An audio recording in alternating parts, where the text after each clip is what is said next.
everybody and welcome to another top 5 records video. What kind of one-steps and UHQRs do we really need?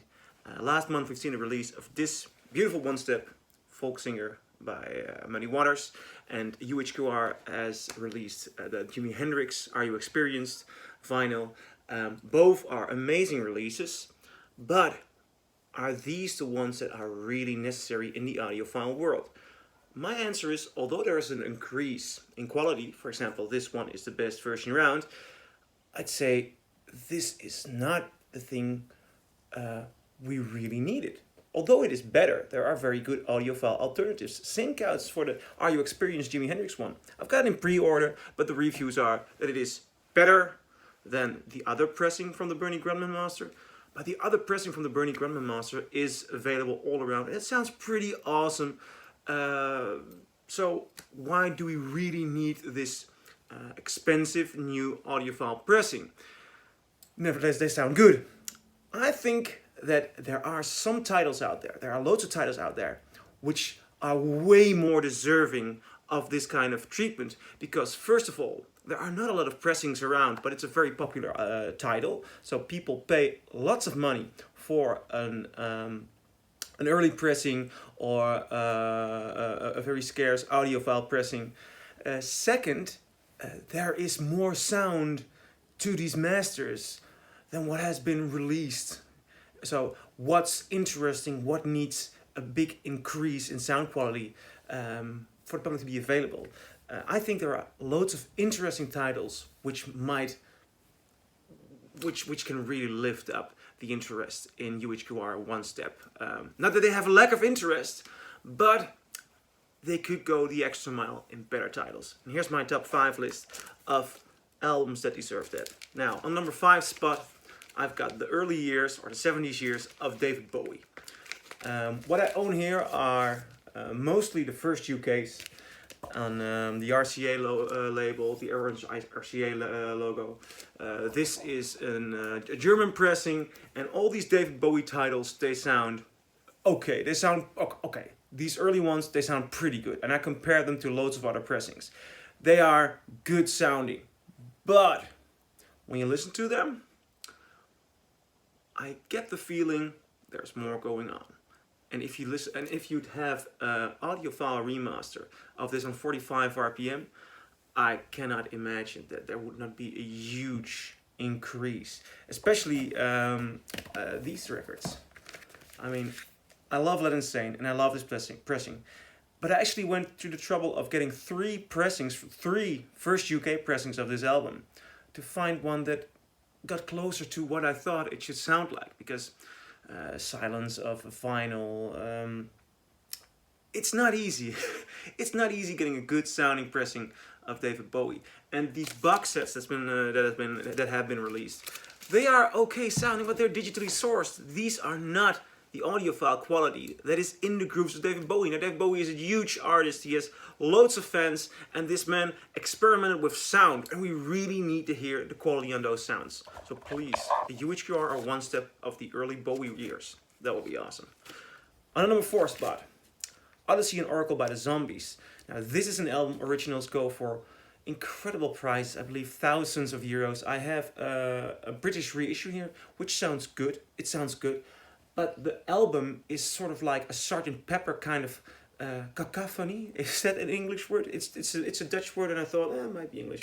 It's a Sgt. Pepper's kind of extravagance in sound, which I would love to hear on a UHQR or a one step on super vinyl with 45 RPM. Because if you do it on 45 RPM, if you do a really good master, you can hear all these sounds so much better. And I guess that this record with the sounds all around you, and with a nice placement of instruments, it can be mesmerizing. So that would be a nice UHQR. On number 4, Odyssey and Oracle by the Zombies. On number 3, again, several records. I've got Led Zeppelin 1. This is an American pressing. I've got Led Zeppelin 2. This is the first UK. I've got Led Zeppelin 3 over here. And I've got Led Zeppelin 4, but all first UKs, and these first UKs are hard to find. There are audiophile pressings, namely the classic records pressings, and supposedly the classic records and the first UKs, but not always the first UKs. But the classic records and the first UKs, they are supposedly the best sounding pressings. In the case of Led Zeppelin 2, there is a Bob Ludwig cut, which supposedly sounds better. In the case of Led Zeppelin 3, there are also some exceptions. In the case of Led Zeppelin 1, I'd even prefer some German first pressings. They can sound something better than this one. Nevertheless, we see that these records, these albums, original ones, go for incredible prices. The classic records are almost unaffordable, $300–400. And if you do not have one of these pressings, chances are that it's not gonna sound that great. Led Zeppelin 3, I went to the trouble of several pressings. I bought US pressings, I bought German pressings, and most of them just really sounded bad. I even went back to the store and brought them back because this was not what I wanted to hear from Led Zeppelin. I wanted to hear power, I wanted to hear dynamics, I wanted to hear drums, I wanted to hear everything. And a lot of these pressings do not contain that. So you really, really need one steps or UHQRs from these Led Zeppelin albums because they have more power in them than 99% of the pressings give out to be. On the second place, oh, my vinyl wants to get away from me. On the second place, again, early records. And I'm gonna talk about the early Queen 70s albums. A Day at the Races, A Night at the Opera, Queen 2, Queen 1, Sheer Heart Attack. The UK pressings of these are the best pressings around, by far.